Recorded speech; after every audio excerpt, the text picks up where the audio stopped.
mesdames, messieurs. Bonjour, rebonjour pour certains et certaines. Merci d'être présents à cette masterclass. Nous allons intervenir à deux, en deux temps, sur la notion du coût global et de l'utilité du module de la suite méthode qui s'appelle Gestiona, qui est un module d'estimation en coût global. Alors, je vais prendre la parole d'abord avec un rappel liminaire des notions principales du coût global. Et Christophe ensuite basculera sur une démonstration de Gestiona. Petite démonstration possible. Ah.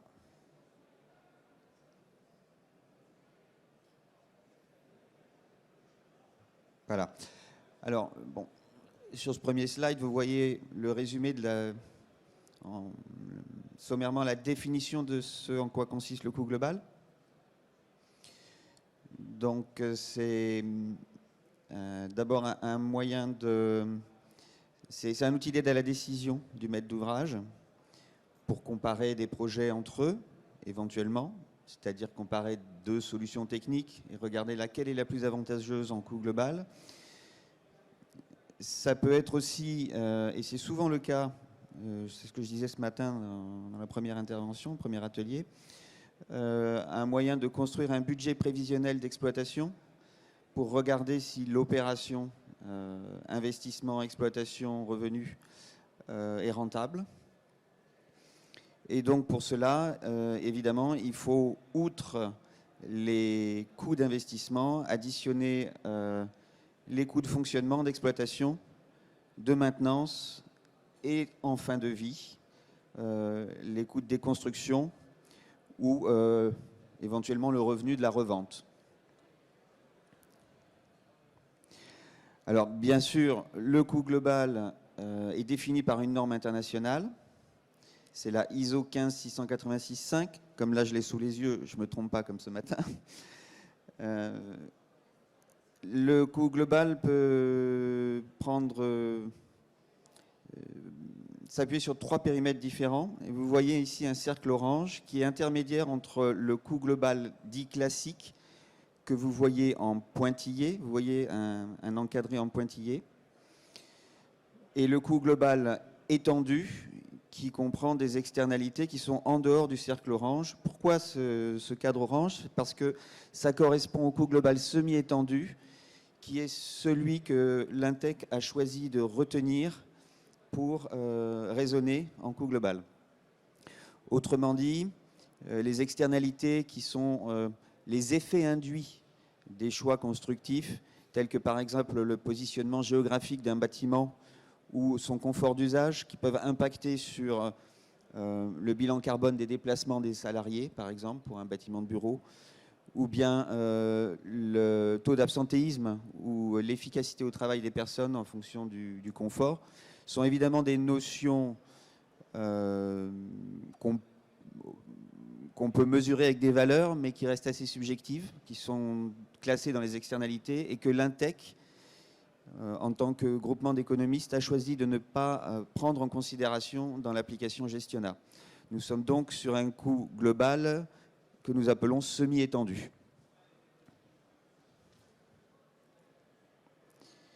Alors,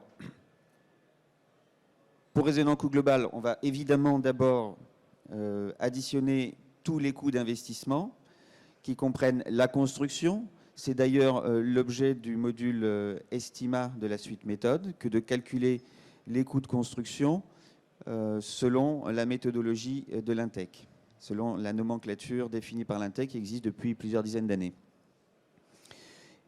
Au coût de travaux, on va rajouter les coûts d'acquisition du foncier ou du bâti existant et tous les coûts connexes, typiquement les prestations intellectuelles, les taxes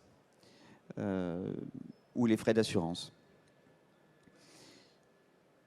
Jusque-là, c'est ce que nous avons l'habitude de faire, calculer le coût d'investissement d'un projet.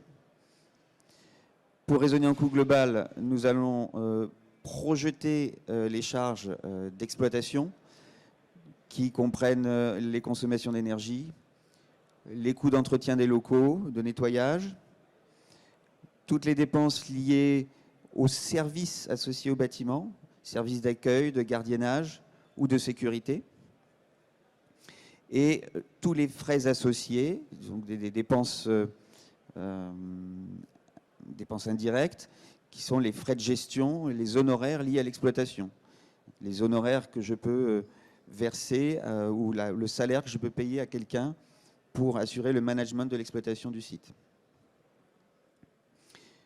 Voilà. Donc, les coûts d'exploitation sont indispensables pour faire fonctionner le bâtiment. Et ils sont généralement d'une périodicité annuelle puisque ce sont des coûts récurrents tous les ans. On a toujours à payer le nettoyage, l'entretien, les factures d'énergie, etc.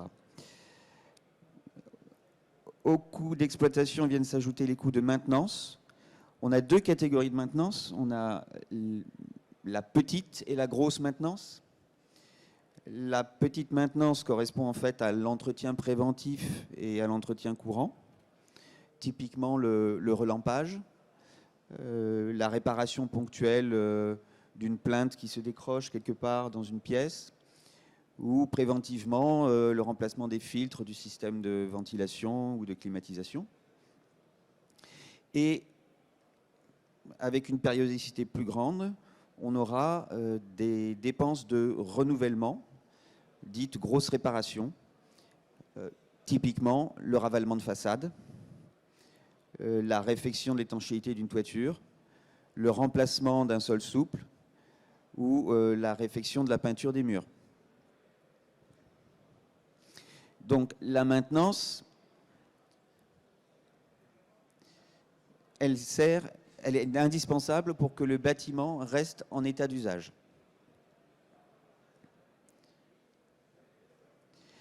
Et je vous parlais tout à l'heure de la fin de vie. Vous voyez, je ne vous ai pas dit, mais on voit en haut à droite, à chaque fois, une petite coche verte qui correspond au sous-ensemble du coût global semi-étendu que nous évoquons. Nous avons vu l'investissement, les frais d'exploitation, les frais de maintenance, et au terme de la vie du bâtiment ou de la période d'exploitation considérée, il faut prendre en compte les coûts ou revenus de fin de vie. Je dis coûts ou revenus parce que s'il s'agit de démolir un bâtiment pour restituer le site à son état d'origine, on va avoir des coûts de fin de vie, on va avoir des coûts de déconstruction. S'il s'agit simplement de mettre en sécurité un bâtiment qui sera non utilisé, on aura des frais de mise en sécurité, coupure d'électricité, enlever le gaz, etc. Et si c'est un bâtiment qui est toujours en état dont on fait le choix de se séparer, on va générer le produit de la revente.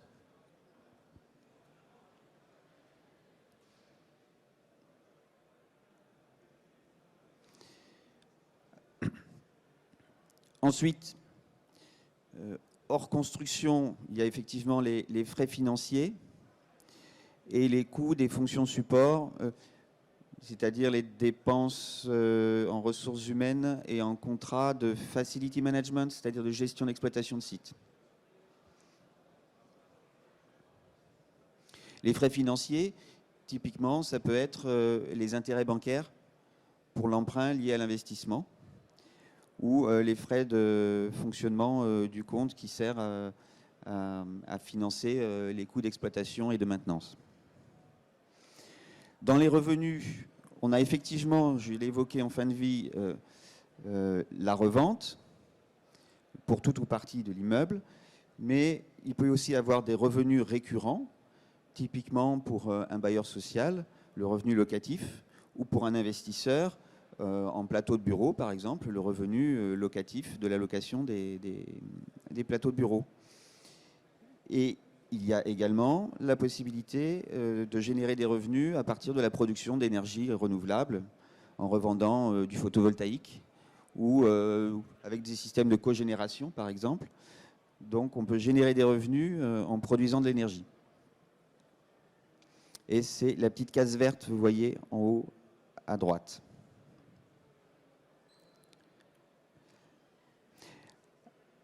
Donc, les externalités, je les évoquais tout à l'heure, Elles ne sont pas incluses dans le périmètre du coût global considéré par Gestiona et par les économistes de la construction à l'INTEC. Ce sont des impacts, ce sont les effets indirects du projet sur son environnement qui peuvent être valorisés en euros selon des hypothèses de calcul qui peuvent changer en fonction des différents points de vue. Et nous avons choisi de ne pas rentrer dans cette considération-là parce que nous sommes des gens carrés. Nous voulons compter correctement nos œufs dans le panier et nous ne voulons pas faire de plan sur la comète. Mais vous pourriez très bien, au-delà de Gestiona, tout à fait envisager des externalités si votre client vous le demande.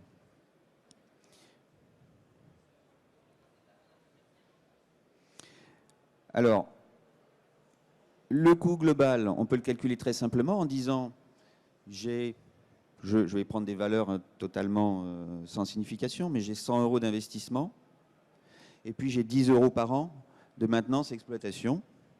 Et donc, sur 10 ans, je vais avoir 100 plus 10 fois 10 égale 200. 200 €. Quand je fais ça, je calcule ce qu'on appelle le coût global simple. Et en réalité, j'oublie deux facteurs essentiels que sont l'évolution de la monnaie, c'est l'inflation. Hein. Typiquement, 1 € d'il y a 10 ans, c'est plus 1 € d'aujourd'hui. Et on a même une image encore plus frappante, c'est que en 99, en 99, juste avant de passer à l'euro, on payait sa baguette de pain 1 franc, et aujourd'hui on la paye 1 €. Et 1 €, c'est 6, quelque chose francs. Voilà. C'est le phénomène de l'inflation. Donc si on veut calculer en coût global sur des durées longues, 20 ans ou 30 ans, on est obligé de prendre en compte l'inflation.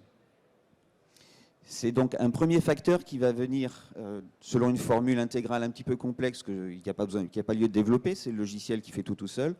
Il convient de définir une hypothèse de taux d'inflation pour calculer un coût global actualisé, enfin un vrai coût global actualisé. Et il y a une deuxième notion qui est fondamentale, c'est le taux d'actualisation. C'est peut-être la notion la plus délicate à appréhender parce que tout le monde sait ce que c'est que l'inflation, puisque on nous parle tous les jours de l'inflation. Hein, la Communauté européenne et la Banque centrale européenne ont des objectifs d'inflation, etc.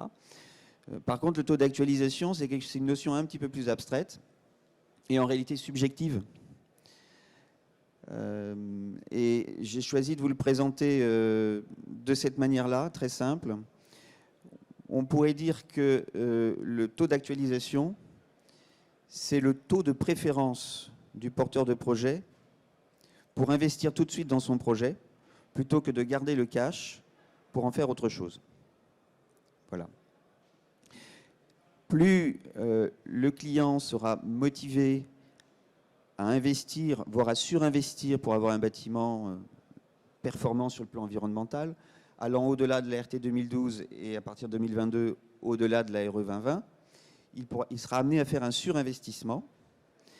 Et s'il donne la préférence à ce surinvestissement, quelles que soient les conditions économiques, quel que soit le coût de l'investissement, il va choisir un taux d'actualisation qui se rapproche de 0%. S'il est neutre par rapport à cette question-là, il va neutraliser le taux d'actualisation en le plaçant au même niveau que le taux d'inflation. Et à ce moment-là, vous aurez un projet sensiblement à l'équilibre. Et si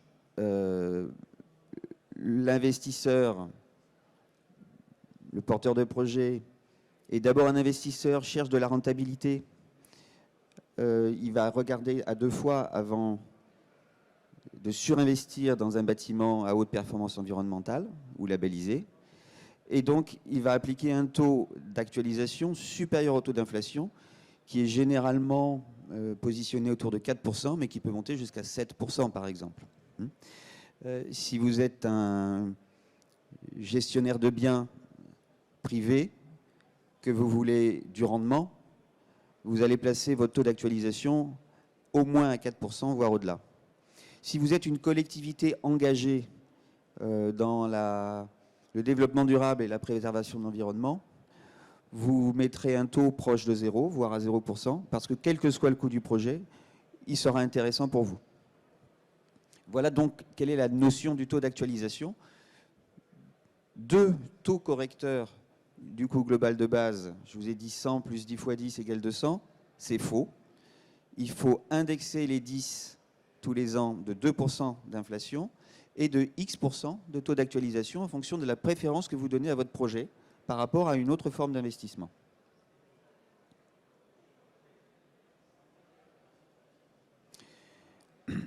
Alors, on en voit ici l'illustration.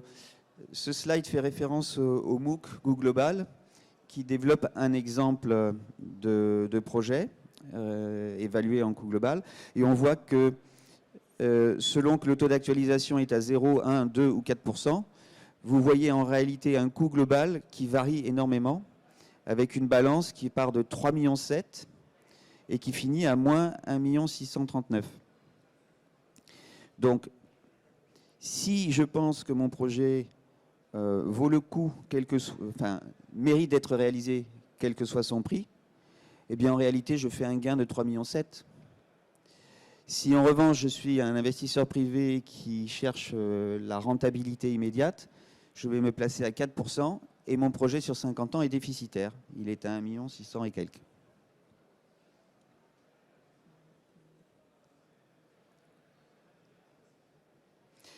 Voilà. Il y a d'autres critères d'approche du coût global pour analyser les résultats, tels que le temps de retour sur investissement. Typiquement, le temps de retour sur investissement, c'est celui qui va intéresser le porteur de projet, qui va comparer une solution classique avec une solution plus performante sur le plan environnemental, généralement. Typiquement, est-ce que ça vaut le coup d'installer des panneaux photovoltaïques sur ma toiture ? Et compte tenu de la somme à investir, de la durée de vie de mes panneaux solaires, de l'énergie, du revenu généré par la revente de l'électricité photovoltaïque, est-ce que mon projet est rentable à partir de 10 ans, 12 ans, 20 ans, 30 ans, etc.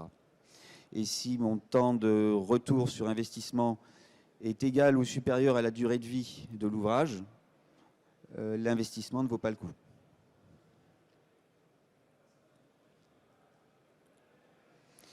Voilà. Le taux interne de rentabilité, c'est un peu plus complexe.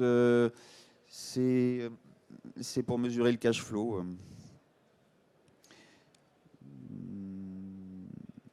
Alors, on le calcule intuitivement avec l'application. Enfin, on est obligé de tâtonner en faisant varier le taux d'actualisation pour voir à partir de quel taux d'actualisation on a un projet qui est à l'équilibre sur la durée d'étude. Et on va considérer que c'est le taux interne de rentabilité.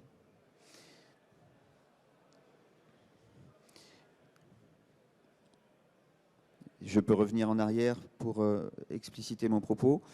Le taux interne de rentabilité de l'exemple du MOOC, vous voyez, est à peu près à 2% de taux d'actualisation, puisqu'on est à un très léger bénéfice de 179 000 €. On n'est pas très loin de zéro.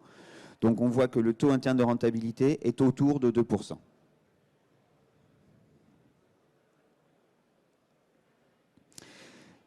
Voilà. Là, je te passe la parole peut-être ou... Parfait ? Oui, parfait. Donc, pardon. Oui. Des questions peut-être ? Est-ce qu'il y a une notion sur laquelle il faut que je revienne ou... N'hésitez pas. Très bien. Alors jusqu'à maintenant, merci Ludovic de toutes ces explications, mais jusqu'à maintenant, quand on avait énuméré, épluché les normes, toutes les notices et toute la littérature qu'il pouvait y avoir sur le coût global, eh bien on avait une somme de connaissances importante, mais toujours un petit peu la difficulté à proposer un calcul du coût global et à le présenter. Donc à l'Intech, depuis un certain nombre d'années maintenant, on travaille sur le sujet. Suite au développement qu'il y a pu y avoir sur Estima, qui sont en fait un outil qui a été lié à la méthode Intech. On s'est posé la question de pouvoir développer un outil qui nous permette de mettre tout ça en musique, parce que chacun pourrait faire l'exercice de son côté. On aurait X coûts globaux ou X coûts global qui seraient calculés de X manières différentes et qui finalement, je dirais comme les ratios, parce que c'est un autre sujet qu'on a en ce moment, seraient incomparables. Donc l'idée, c'était de pouvoir, à partir de la norme, réaliser un outil qui permette de pouvoir comparer, parce que finalement, un coût global, ça se compare dans le temps. Alors, ça se compare entre projets, mais ça se compare aussi dans le temps sur un même projet, c'est-à-dire qu'un projet, ça peut s'optimiser. On peut observer l'évolution d'un coût global sur la durée des études, tout simplement, et chercher les solutions qui permettent d'améliorer le coût global pendant cette phase-là. Donc l'idée d'avoir un module qui encadre un petit peu toute cette réflexion, c'est, on va dire, une dizaine d'années de recherche et développement à l'Intech. J'ai participé à un moment à cette recherche-là. Et j'ai notamment réalisé, si vous avez suivi d'autres congrès, on en a déjà discuté, dans le cadre du plan de transition numérique du bâtiment, suite à ce qui s'était appelé l'atelier BIM virtuel, j'ai fait une démonstration de l'utilisation de Gestiona à travers des résultats qu'on pouvait obtenir du BIM. Mais on peut très bien faire fonctionner un coût global sans BIM. Et c'était en tous les cas une manière d'éprouver devant toute la profession, toute la filière de la construction, cette méthode de calcul et de voir si c'était vraiment intéressant de le faire comme ça. Donc le logiciel Gestiona fait partie de la suite méthode. Alors juste une petite aparté. Il fait partie de la suite méthode, puisque méthode est basée sur une nomenclature. Alors on parle tout le temps de la méthode Intech. La méthode Intech, c'est pas compliqué, hein, c'est une nomenclature. C'est-à-dire que les objets de construction, les objets de construction sont toujours placés au même endroit. L'intérêt, c'est que finalement, on n'est pas confronté à des systèmes de lots. Vous avez dans un appel d'offres, vous avez les lots. Ici, vous allez avoir le lot gros œuvre terrassement. Là-bas, vous allez avoir gros œuvre couverture. Un peu plus loin, vous allez avoir, je ne sais pas quoi, un lot gros œuvre, un lot couverture, un lot terrassement. Et l'intérêt de la méthode, finalement, c'est de toujours avoir les items aux mêmes endroits. C'est-à-dire qu'on peut transformer très bien un système économique par lot en montant méthode. Ça ne pose pas de difficulté. Mais par contre, quand il est transformé en montant méthode, il se retrouve dans tout un tas d'endroits et ça permet de pouvoir automatiser certaines choses. C'est-à-dire qu'on peut faire des tables de référence, on peut faire on va le voir dans le logiciel un petit peu plus loin, on peut industrialiser un petit peu le calcul. Alors que si tout le monde arrive avec sa présentation, son montant, on se retrouve très vite face à des problèmes de cohérence de l'ensemble. Donc le logiciel Gestiona, c'est un module, on va dire que c'est à la base un module de saisie qui va permettre de saisir toutes les données dont on a parlé un petit peu plus tôt. Oui, c'est ça, hein, c'est la toute première page où on définit les paramètres du coût global, où vous retrouvez le taux d'inflation, le taux d'actualisation que vous définissez. Évidemment, vous rentrez votre date de valeur avec l'indice. Alors, on est sur l'indice BT01 pour éviter de faire des usines à gaz.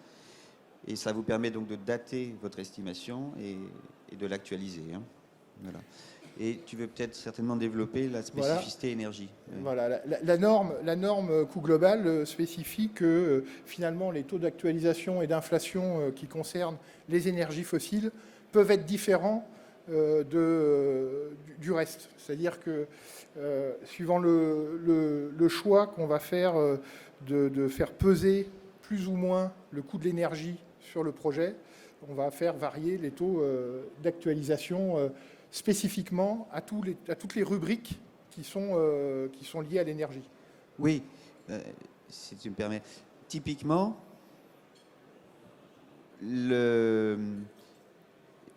l'inflation générale de l'économie aujourd'hui, elle est peut-être de 2%, même si elle va monter. Par contre, on a tous entendu ce qui se passe avec le gaz, qui prend 30% d'un coup. Et effectivement, c'est quelque chose qui va perdurer dans le temps, c'est que le taux d'inflation de l'énergie fossile sera certainement beaucoup plus élevé que le taux d'inflation de la construction en général. C'est la raison pour laquelle Gestionap vous permet de dissocier les deux pour prendre en compte cet aspect des choses-là. L'intérêt aussi de rentrer des choses qui sont différenciées, c'est de pouvoir faire des scénarios. C'est-à-dire, on ne sait pas a priori s'il y aura 2% et 4% comme c'est préconisé dans les guides,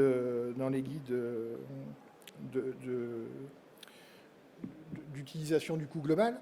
Mais par contre, on peut simuler. Comme c'est une variable, on peut très bien simuler, tiens, si je passe mon taux d'actualisation à 0% que sur l'énergie, qu'est-ce qui se passe? Et donc, on fait finalement des analyses de risque, c'est-à-dire qu'on n'a pas une vérité qui est donnée au début avec des hypothèses qui sont, je vous le montrerai à la fin, mais les hypothèses qu'on prend au début, elles sont très impactantes pour le résultat. Donc l'intérêt, c'est de voir si le résultat, il est identique si on change les hypothèses. Parce que là, on devient crédible. C'est-à-dire que de prendre une hypothèse, arriver à un résultat, finalement, on les chiffre, on leur fait dire ce qu'on veut. Par contre, se dire que si le résultat, il est identique avec des hypothèses qui évoluent, ça donne tout de suite une crédibilité, c'est une analyse de risque, ça donne tout de suite une crédibilité au calcul. Donc, ce que je vais faire, c'est que je vais vous montrer très, très rapidement le fonctionnement. On va retrouver les rubriques telles que c'était indiqué dans la première partie de notre présentation. Donc là, l'exemple, c'était des logements collectifs. Voilà, on a une durée de vie d'un bâtiment, déjà, c'est une hypothèse qu'on doit prendre au départ. Là, on a indiqué que c'était des logements collectifs, donc le logiciel nous propose une durée indicative. On peut la modifier, puisque c'est paramétrable.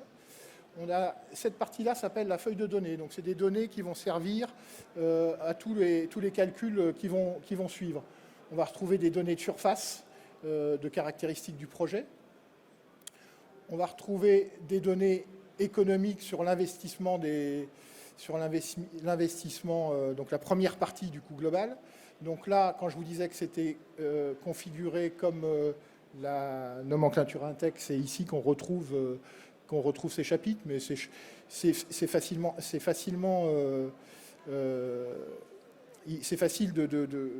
à partir d'une liste de lots, de pouvoir, alors peut-être avec quelques détails sur les infrastructures et les superstructures, mais c'est assez facile, même avec un coût qui a été fait de manière, avec la méthode de chacun, on va dire, qui n'est pas forcément la méthode Intec, de pouvoir remplir ce tableau-là. Il y a une vingtaine,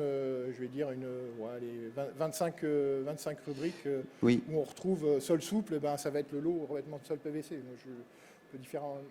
Par contre, si vous avez un lot sol souple peinture, là, vous devrez faire le distinguo pour renseigner les sols souples et pour renseigner un peu plus loin les finitions, les équipements de parachèvement peinture. Alors là, la chose intéressante qu'il y a là, c'est que vous pouvez, par exemple, si vous êtes au stade de l'esquisse ou du programme, tu peux remonter un peu voilà, là où on a le point d'exclamation. Voilà.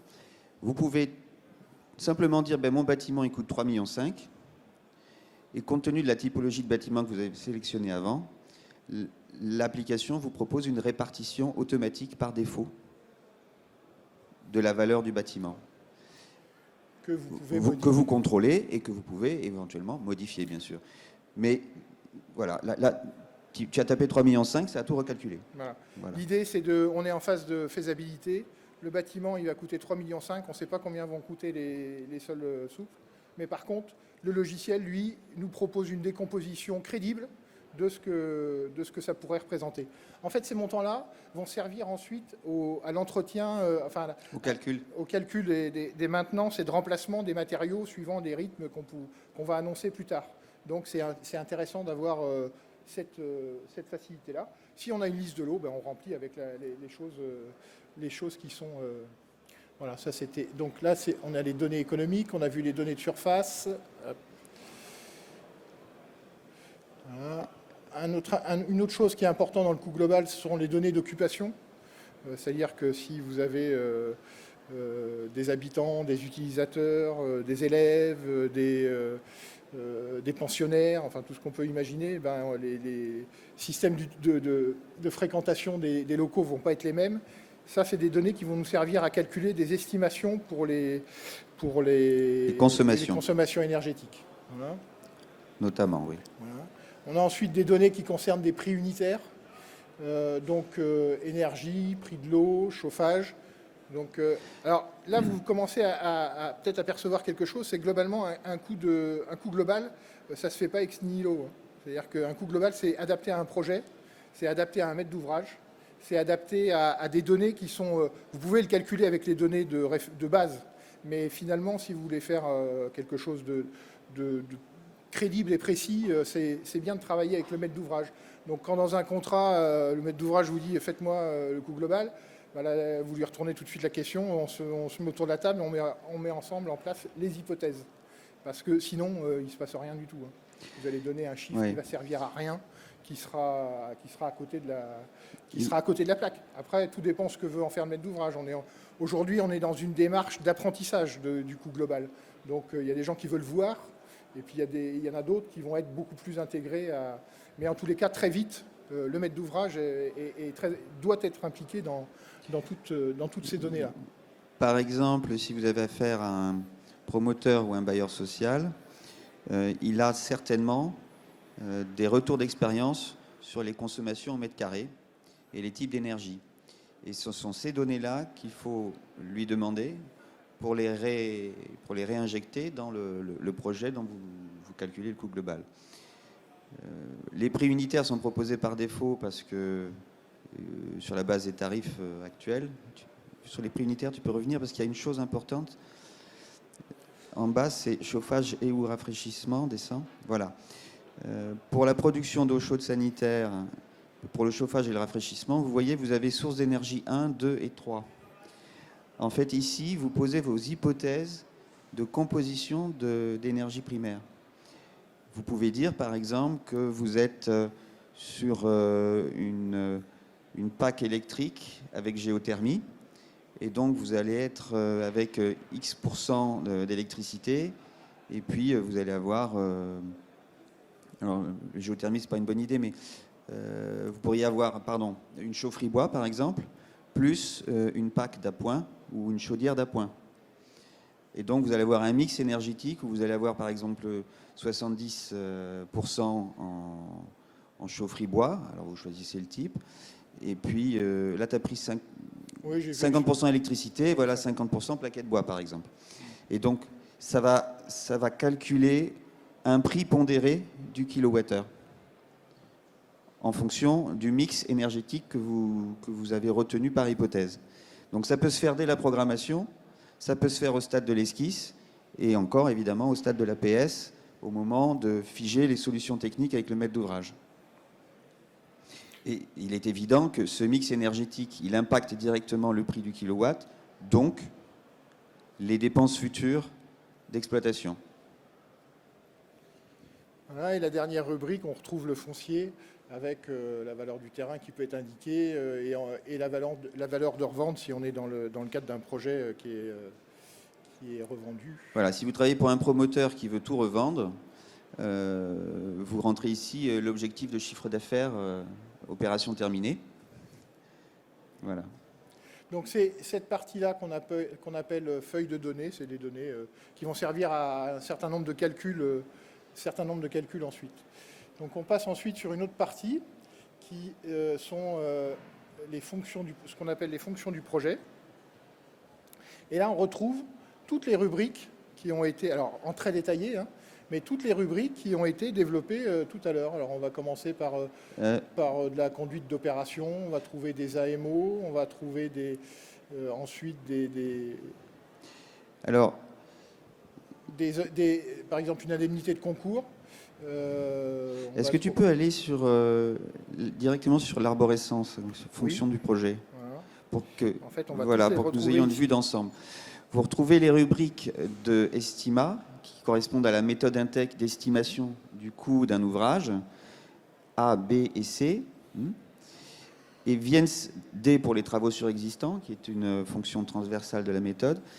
Et ce que vient d'évoquer Christophe, c'est que à l'investissement, dans Gestiona, vous venez ajouter tous les coûts connexes tous les coûts connexes à l'investissement dans le bâtiment proprement dit.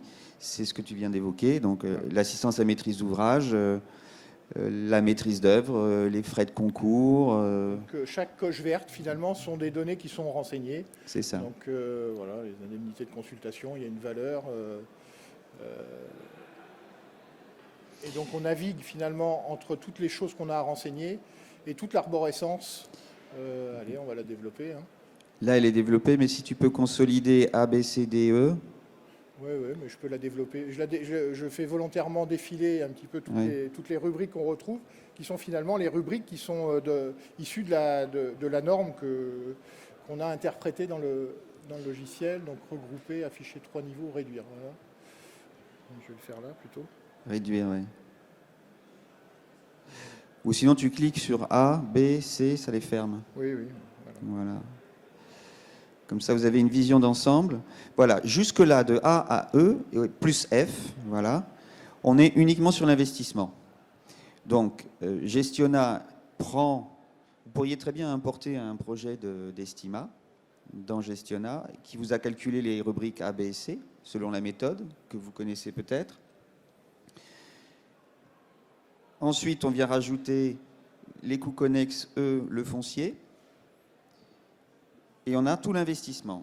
Et tout ce qui vient après, les rubriques G, H, I, correspondent à la période de vie et d'exploitation du bâtiment. Donc vous avez G, c'est l'exploitation, H, la maintenance. Oui. I, c'est la fin de vie. Et après, vous avez la partie des externalités du coût semi-étendu, en fait, c'est les dépenses d'usage, les frais financiers, les revenus. Voilà. Donc, toutes ces rubriques-là, on va juste... La rubrique M, externalité, apparaît ici pour avoir une arborescence exhaustive, mais elle n'est pas développée dans Gestiona, puisque ces externalités-là, aujourd'hui, ne sont pas prises en compte, on ne les considère pas dans le coût global. On est sur un coût global semi-étendu. Donc la rubrique M, elle est là pour mémoire. Hein. Je vais juste vous montrer les rubriques qui sont, dont on parle assez couramment dans le cadre de coût global. C'est la rubrique G4, et puis après on parlera de la rubrique H4. Mais vous voyez qu'elles sont pas... Un coût global, c'est plus que ces rubriques-là. Hein, c'est juste pour... Donc là, c'est en fait cette fiche-là. C'est celle où on calcule... le besoin en énergie, en eau, qui vont rentrer dans les coûts d'exploitation du bâtiment. Donc on a typiquement des valeurs par défaut qui sont proposées. Voilà, la consommation moyenne pour votre catégorie de bâtiment, le nombre de logements et ainsi de suite nous donne 2241 mètres cubes d'eau par an. Et puis finalement, alors on pourrait mettre cette valeur-là, et puis finalement, c'est pas celle qu'on souhaite. Alors, mais ah oui, si, il est là. C'est pas, on souhaite avoir quelque chose de plus fin. On a derrière des tables qui permettent de calculer d'autres consommations. En logement, on va dire que c'est le calcul de base nous donnait 43 litres par logement, et on peut indiquer que finalement ça va être plus, ça va être 50 ou 60. Donc ça, c'est des retours qu'on peut avoir quand vous avez un bailleur social qui, à lui, fait des enquêtes auprès de ses occupants pour essayer de définir toutes ces valeurs-là plus finement. Donc on a des valeurs par défaut et on a des tables qui permettent de calculer des choses de manière beaucoup plus précise. Voilà. C'était juste pour vous expliquer un peu le fonctionnement général de l'application. Voilà. Et on a ça sur le chauffage, on a ça sur l'éclairage. On peut aller voir la table d'éclairage. Si vous voulez mettre des choses plus précises, alors vous avez des niveaux alors là, c'est plus vrai dans le tertiaire, c'est-à-dire qu'il y a des zones dans le tertiaire qui peuvent être plus ou moins longtemps éclairées, plus ou moins éclairées tout court. Voilà. Donc la possibilité d'avoir des valeurs par défaut et d'avoir des valeurs plus fines. Donc là, ça, et je voulais vous montrer l'autre module qui est intéressant. Après, on va passer directement à la feuille de résultats. Ça imagera un petit peu plus tout ce qu'on dit. Donc, dans les saisies... H4. H4.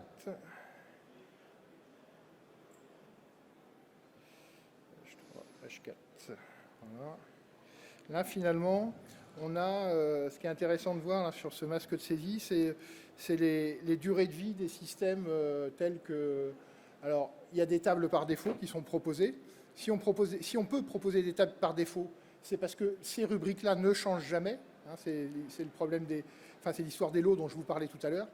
Comme ces rubriques-là ne changent jamais, finalement, on a pu réaliser des tables statistiques suivant la nature des bâtiments et proposer des valeurs par défaut que vous pouvez changer.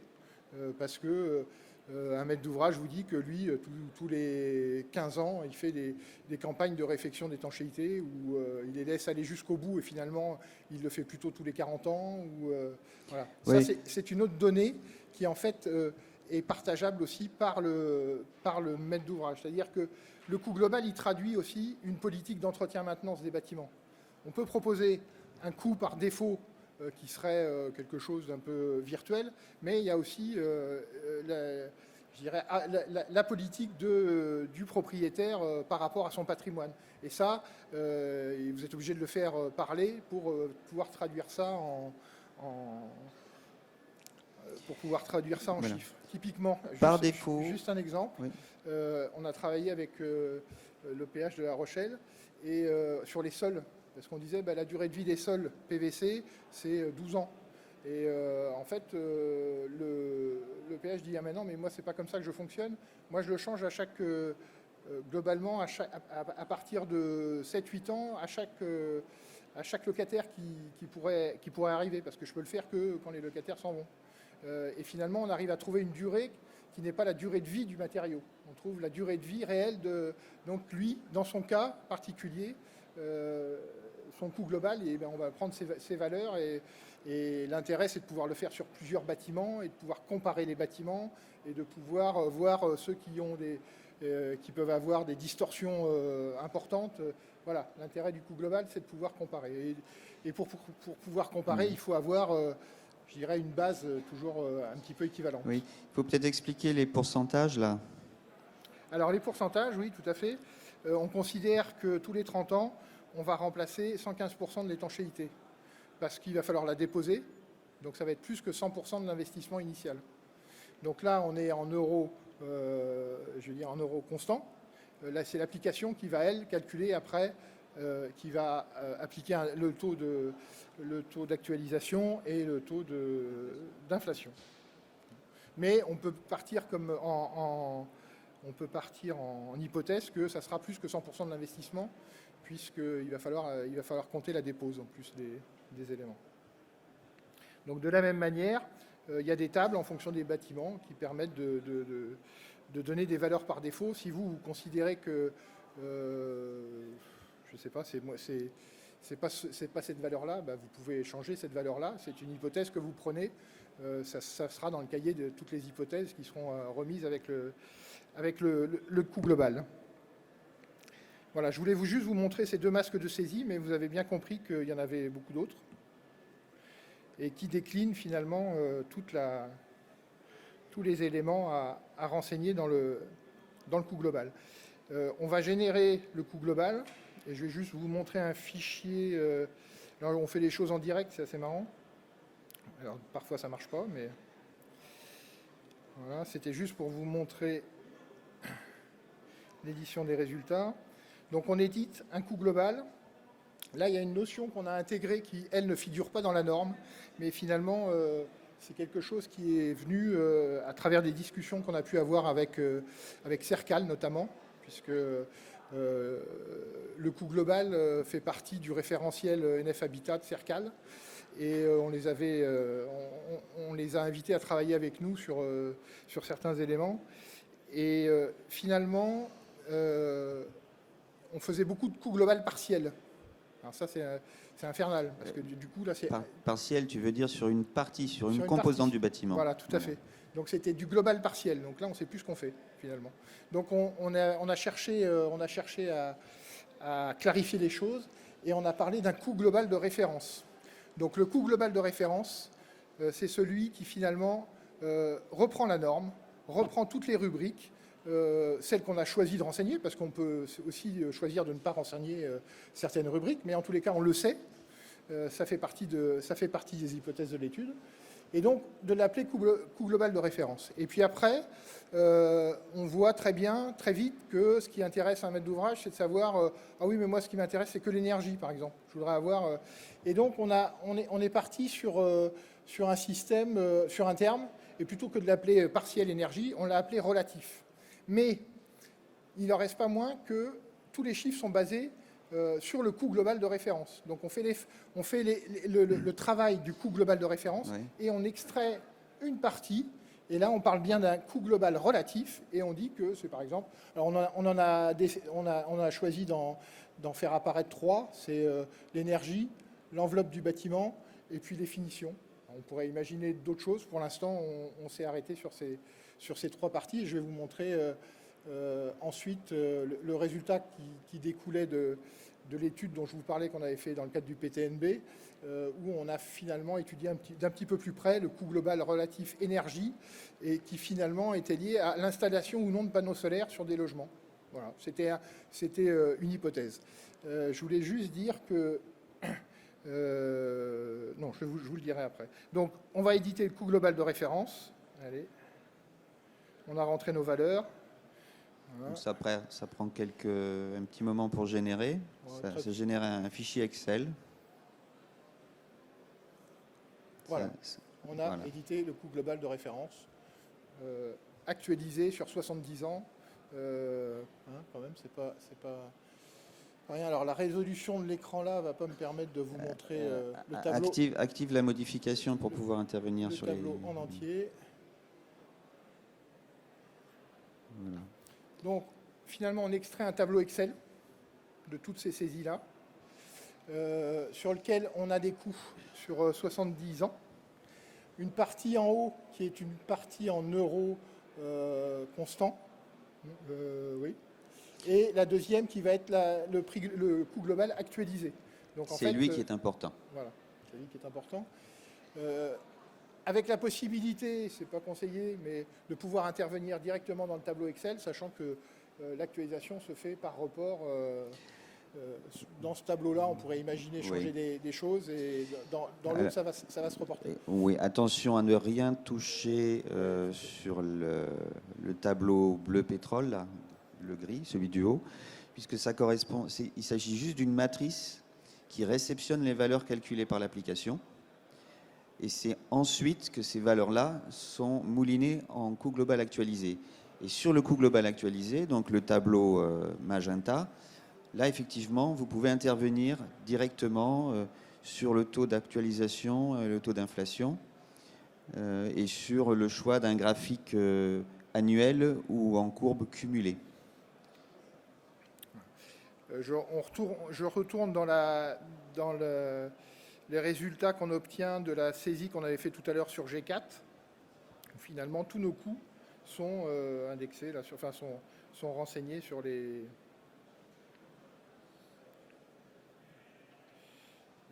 ah oui, je sais pourquoi. Bon, c'est pas grave. Sont indiqués sur sur les 70 années à venir.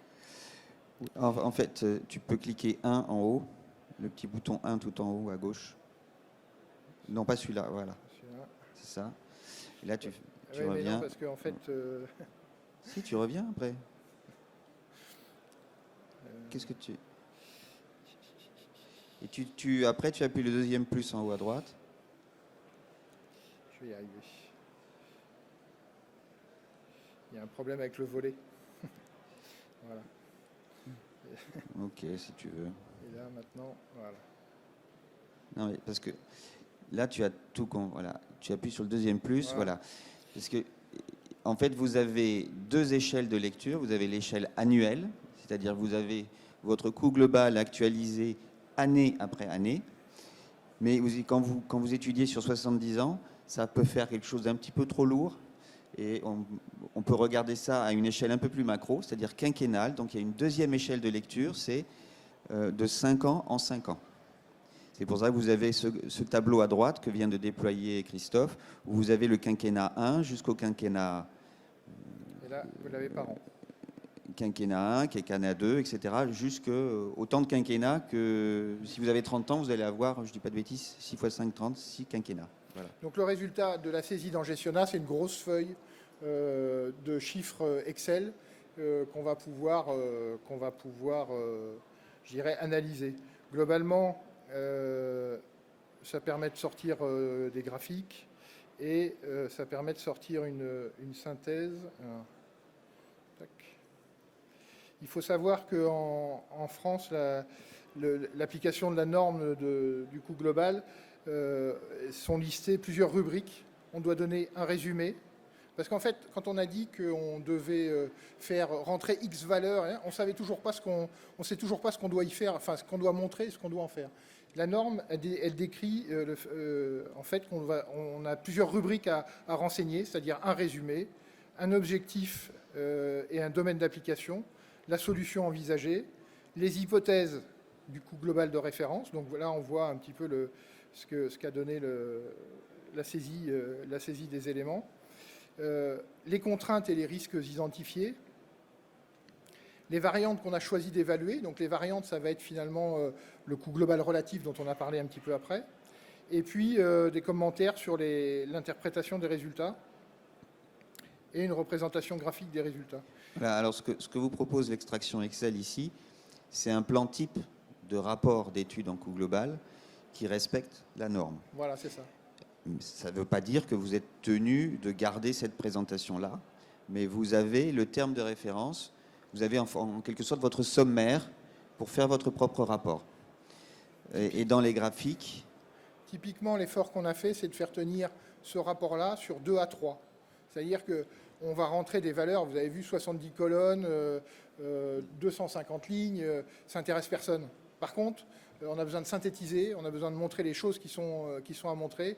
Et ça, globalement, on peut le faire en suivant les recommandations qui sont des guides d'application du coût global. On le fait en 2 à 3 à peu près. Alors ça peut être présenté différemment, hein, mais c'est... Tu peux revenir sur l'onglet graphique. Avec la composition du coût global, on voit des années où il y a des remplacements. Alors là, on parle en quinquennat, parce que faire des graphiques en année, quand il y a 70 colonnes, finalement, on voit rien du tout. En quinquennat, ça commence à être à peu près explicite. Voilà. Et ce que je vais vous montrer maintenant, pour clôturer, et puis après, vous laissez nous poser des questions. Enregistrer, ne pas enregistrer. Hop. C'est finalement une application d'un coût global relatif. Je vous parlais tout à l'heure du solaire thermique sur des logements. Donc, alors, on a retravaillé les fichiers qu'on a pu extraire de Gestiona, mais globalement, on a gardé le coût global de référence. Hein, donc, voilà, avec ces actualisations et on a fait un coût global relatif avec l'énergie solaire. Donc là, vous voyez que les montants, tout à l'heure, on était de l'ordre de 2 millions ou 3 millions, je ne sais plus. Là, on a gardé que les coûts qui concernaient finalement la partie énergie solaire. Donc ce sont quand même des coûts, c'est-à-dire comme on n'a jamais renseigné le prix du solaire, on peut comparer deux solutions, c'est-à-dire que le chauffage avec l'installation solaire et le chauffage sans l'installation solaire. Quand vous avez l'eau ou l'option, on additionne les deux et ça nous permet de comparer, de faire ces deux tableaux-là, mais de garder des valeurs qui ne sont plus les valeurs de 3 millions et ainsi de suite, mais que les valeurs qui concernent la partie solaire. On va arriver au graphique hein, très rapidement. Donc on a la simulation solaire, on a la simulation sans solaire. On retrouve les mêmes tableaux, mais avec des valeurs différentes. Et l'idée, c'est d'être capable de monter une synthèse où, finalement, tous ces calculs-là nous permettent de faire deux courbes. Alors, je vais vous les commenter très rapidement. La courbe sans énergie solaire, on n'a que de la consommation, de l'installation et de la consommation, 162 000 la base. Et puis, je ne vois pas les chiffres. Et puis c'est la bleue avec l'installation solaire, où on a prévu des remplacements de l'installation tous les 20 ans. Donc avec une courbe qui est en escalier. Et puis on a, je vous parlerai du gris après, mais on a ici nos taux d'inflation et nos taux d'actualisation. Donc si on considère que l'énergie va avoir un impact très important dans les années qui viennent, on peut choisir de mettre un taux d'actualisation à 0. Et là, je l'ai fait pour que ça soit dynamique, c'est-à-dire qu'il y a tous les tableaux qui retournent derrière. Et finalement, on voit que la courbe avec solaire passe dessous, en termes de coût global, de la courbe d'énergie voilà. sans solaire. La solution classique devient plus chère. Voilà. Mais moi, dans la vraie vie, même sans faire ça, finalement, ce qu'on avait observé, c'est qu'au bout d'une vingtaine d'années, ce qui est, c'est un peu l'horizon du maître d'ouvrage, 20 ans, 30 ans, on peut se rendre compte que l'écart entre les deux solutions n'est pas très importante. Ça, c'est la première chose. Et la deuxième chose, c'est qu'on a pu extraire l'économie d'énergie qui finalement ne revient pas au maître d'ouvrage, mais revient à ses locataires.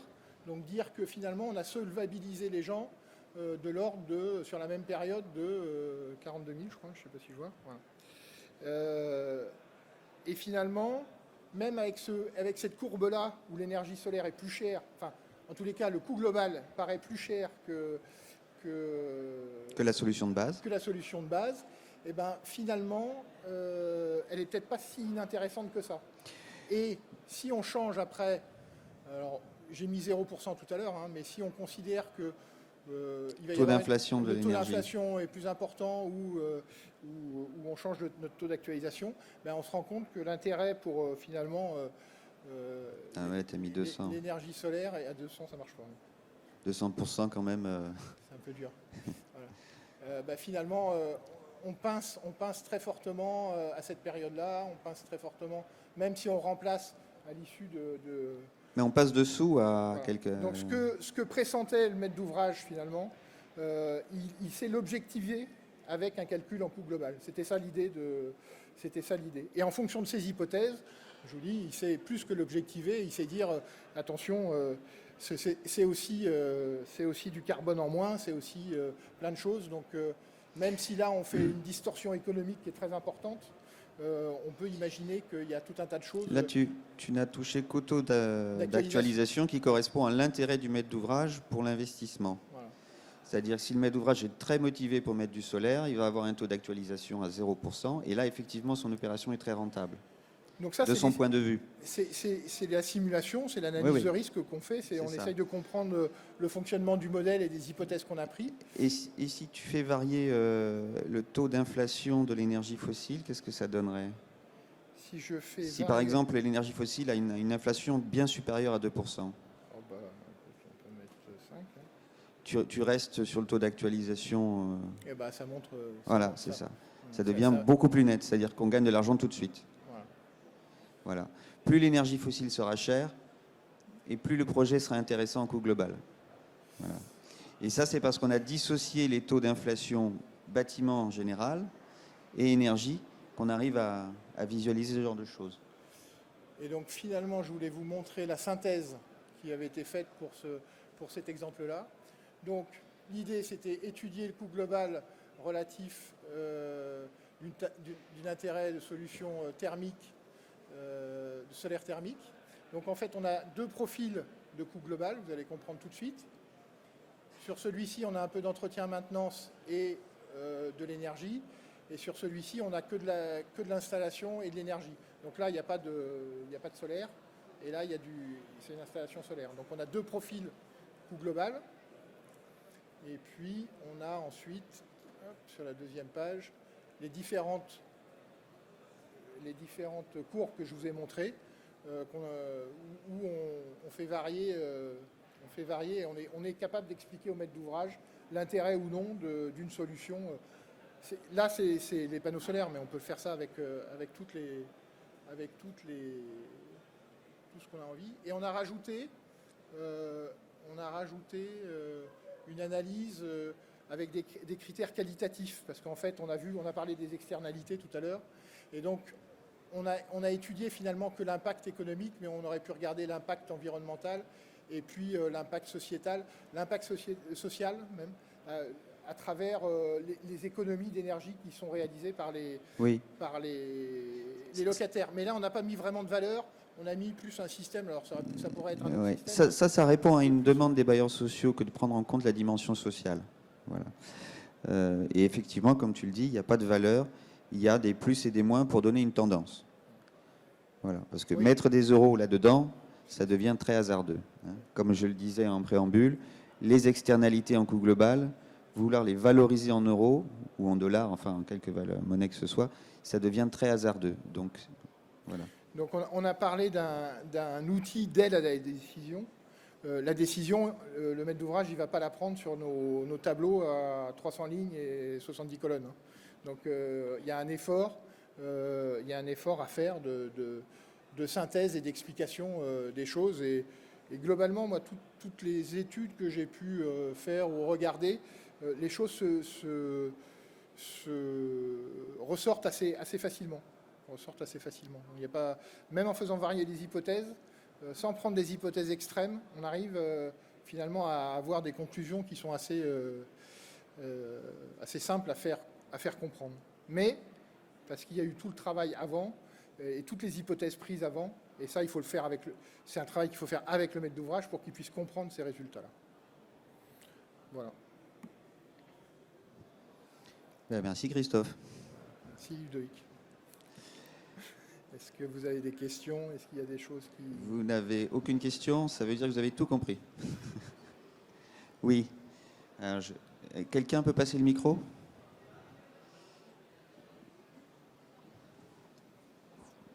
Merci. Je voulais juste vous demander si vous pouviez définir un peu plus l'impact social. L'impact social? L'impact social qu'on a indiqué, en fait, l'impact social, c'était l'économie ou la solvabilité des locataires. C'est-à-dire qu'en mettant des panneaux solaires, le locataire, il va dépenser moins d'énergie, donc il va avoir une facture énergétique qui va être moins importante. Et du coup, on indique ça. Alors, on a choisi ce terme-là, hein, c'est peut-être pas... En fait, on améliore son pouvoir d'achat. Voilà. Ou son pouvoir de solvabilité, parce que sa solvabilité. On était dans du logement social, et ça, c'était un vrai intérêt pour le maître d'ouvrage. Avoir des locataires qui soient plus rendre les locataires plus solvables, parce qu'on a pris une décision d'investissement sur un bâtiment, ça a un sens. Pour les bailleurs sociaux. Donc un meilleur taux de remplissage. Donc un meilleur taux de remplissage. Oui, c'est ça. Ça peut être moins de défauts de paiement, meilleur taux, peut-être moins de turnover, moins de soucis et un meilleur pouvoir d'achat pour l'occupant puisqu'il dépense moins en énergie. Et c'est le bailleur social qui finance avec le léger surcoût que tu as montré tout à l'heure, qui était de l'ordre de 15 000 euros sur 20 ans, je crois. À ce moment-là, le bailleur social peut juger valable de dépenser 15 000 euros de plus pour fiabiliser la perception des loyers et améliorer la solvabilité de ses locataires. On avait mis un petit critère environnemental. C'est pas que le critère social qui va le faire basculer, mais c'est évident qu'en produisant de l'énergie, en utilisant l'énergie propre et en solvabilisant, en produisant de l'énergie renouvelable, en utilisant de l'énergie renouvelable, il est aussi plus vertueux. Donc c'est une somme de choses. L'économique, c'était une partie, et puis après on met ça en relation avec d'autres. Une question? Oui, ça fonctionne là. Moi, je voulais poser la question, vous parlez de panneaux solaires, mais pas panneaux photovoltaïques? Dans cet exemple-là, c'était des panneaux solaires. D'accord. C'est parce qu'en fait, c'est un vrai bâtiment. C'est une expérimentation qu'on a fait, donc je vous disais, dans le cadre du plan de transition numérique du bâtiment. Et on a travaillé avec un bailleur social qui était les HLM de La Rochelle et sur un bâtiment qui était construit depuis 2 ans, donc sur lequel on avait des retours en plus d'informations. Donc à l'époque, lui, s'était posé cette question-là, solaire ou pas solaire. C'est pour illustrer le coût global relatif, on pourrait faire électricité ou gaz, on pourrait faire... Sur le soft, là, est-ce qu'il y a la possibilité de faire des modifications? Le pourcentage de TVA, changer la monnaie? On est tout en hors taxe. Oui, c'est en hors taxe. Donc, vous pouvez rajouter la TVA derrière. La monnaie, je suis pas sûr qu'on ait dit que c'était de l'euro. Mais si vous faites un calcul en dollars, le calcul il sera identique. Non, on est en euros. On est en euros. Hein.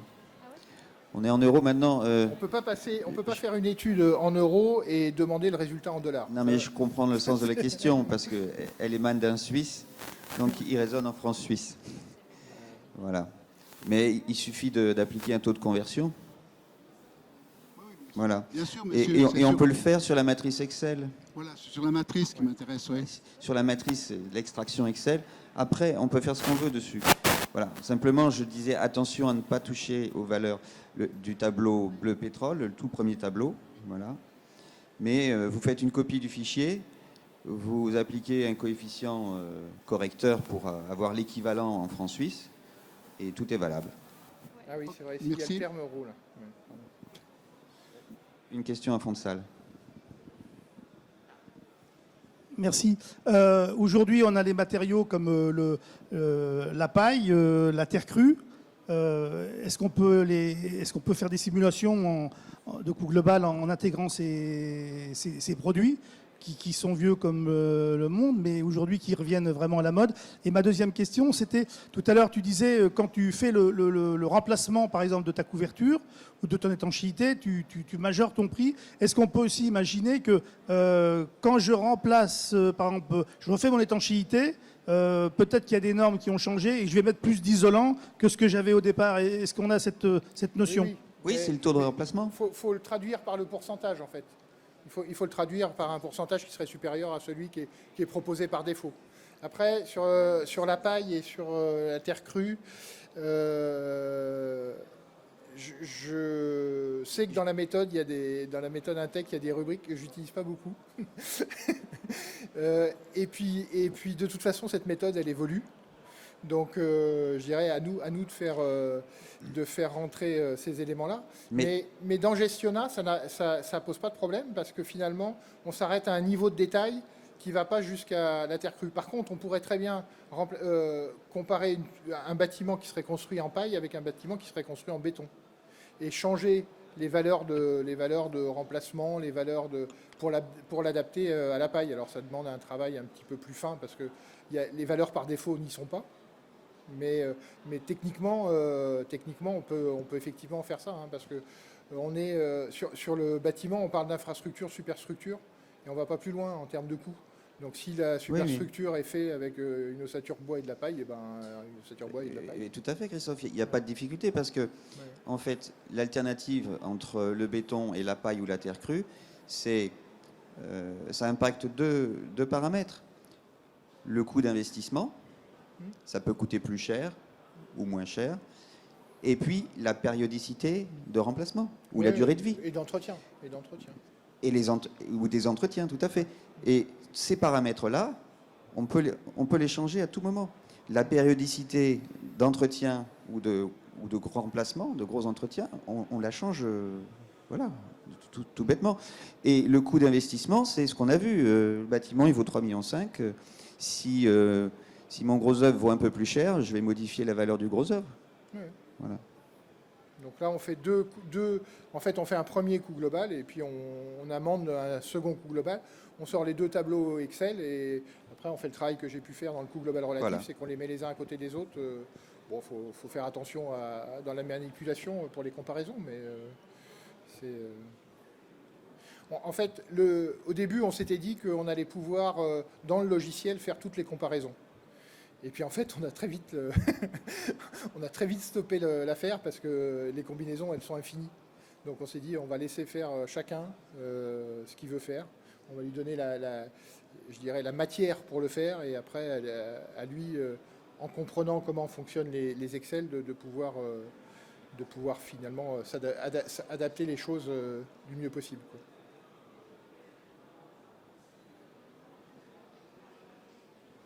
Plus de questions? Oui.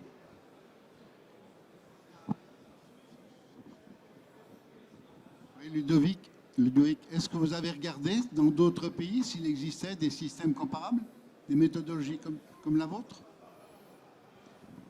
Non.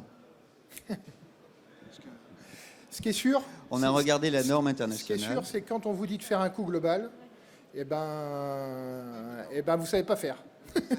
Ça, c'est sûr. Et ça, vous pouvez demander, peut-être qu'il y a des gens qui connaissent des outils qui permettent de faire des choses qui soient intéressantes. Pour autant, on n'en a pas croisé. Donc on s'est dit qu'on était un petit peu Pionnier. pionnier sur ce domaine-là. Après, avec...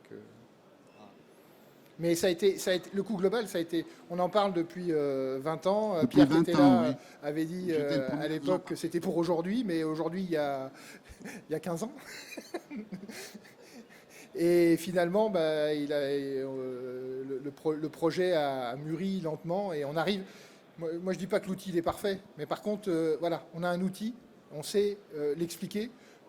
Avec une formation assez simple, on arrive à maîtriser le concept, à l'expliquer et à faire adhérer les gens au. Maître Et puis d'ouvrage. après, ça reste un outil d'aide à la décision, hein. On s'en sert pas. On accepte ou pas ce que ça dit. Donc moi qui suis vieux, il y a des gens qui avaient réfléchi à la chose. Et on avait un collègue qui était de l'Est. Il avait fait un truc, mais c'était une usine à gaz parce qu'il fallait quasiment calculer les linéaires de plainte, quoi. Voilà. Et donc là, ça va pas. On est sur de la macroéconomie, donc il faut travailler sur des macros ensemble. Et de toute façon, comme tu l'as dit, c'est une tendance, c'est pas la vérité. Oui. Voilà. C'est une Ça- analyse. C'est une analyse. On a posé toutes les hypothèses et Dieu sait qu'il y en a des hypothèses. Donc il faut quand même être bien d'accord sur les hypothèses. Mais une fois qu'on a posé ces hypothèses-là, on a un résultat qui est plutôt probant. Et puis finalement, c'est un outil comme un autre, hein. On le suit ou on ne le suit pas. Voilà. Et il coûte combien? C'est un abonnement, mais ça, il faut aller voir Pas très cher. le commercial d'Intech Service sur le stand. Pas très cher. La base, ça doit être 50 € par mois. Vous pouvez soit le prendre au mois, soit le prendre à l'année. Si vous le prenez à l'année, vous avez 3 mois gratuits. Enfin, là c'est du commerce. Après. Voilà. Mais l'idée, c'était pas de faire. L'Intech n'est pas là pour faire je dirais, du commerce. L'idée, c'était de mettre à disposition un outil. On peut pas dire, bah oui, mais on a des missions de coût global, vous défendez le coût global, et puis quand on nous demande d'en faire un, on ne sait pas le faire. Ou alors on invente un truc, je discutais avec un confrère tout à l'heure qui a inventé un truc super. Je dis, bah écoute, c'est bien. Et il est qu'en français? Oui, il est en français. Merci beaucoup pour votre intérêt. Une question? Et une question encore? Concernant les économies d'énergie dont vous parliez, est-ce que c'est un retour d'expérience sur des affaires ou alors est-ce que c'est le fruit d'un algorithme avec des probabilités de résultats? Moi, je dirais que le coût global, il y a besoin de faire une évaluation. C'est-à-dire que de faire un coût global, ça n'a pas de sens. Un coût global,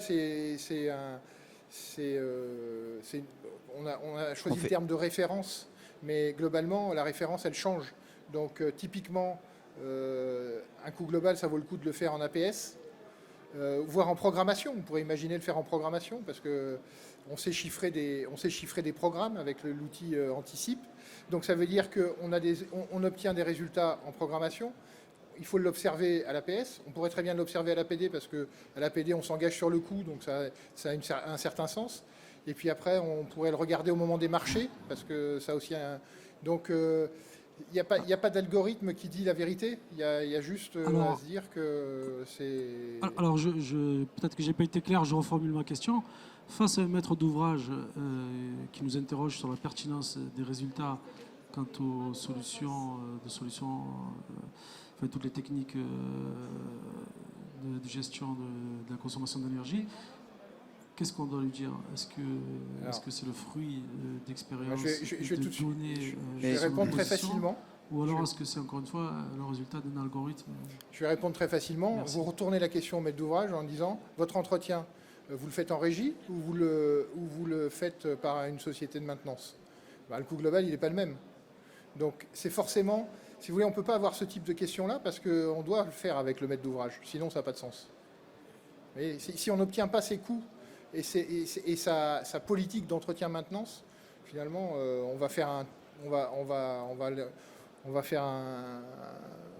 tas de calculs basés sur des hypothèses par défaut, enfin des valeurs par défaut que nous, on a souhaité mettre des valeurs par défaut pour essayer de guider un petit peu les gens et puis se dire que peut-être qu'au moment de la programmation, on n'a pas tous ces éléments-là. Donc voilà, on les met. Et finalement, un peu plus tard, on va rentrer dans le détail peut-être de certains coûts et progresser sur... donc ça sera finalement le fruit du travail, de l'investissement aussi du maître d'ouvrage et de son intérêt pour le coût global. Merci. Merci à tous et à toutes.